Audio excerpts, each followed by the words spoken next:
Welcome to Chillin' 101. We hope this video helps.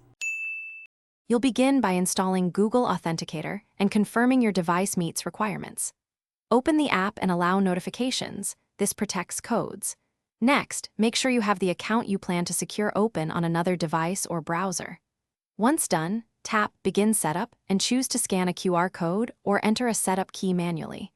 Do this now so you can move directly into linking accounts, no detours, because the app won't generate codes until linked.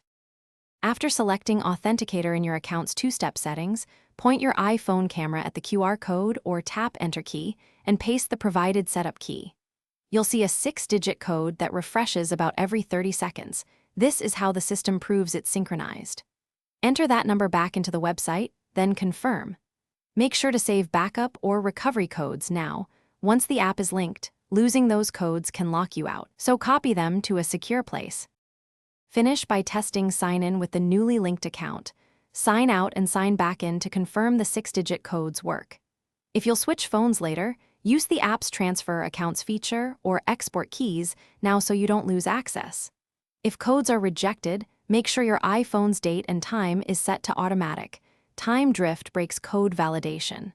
If problems persist, revoke and re-add the authenticator from the account security settings while you still have an active login method available. Thanks for watching. Consider subscribing if we helped you.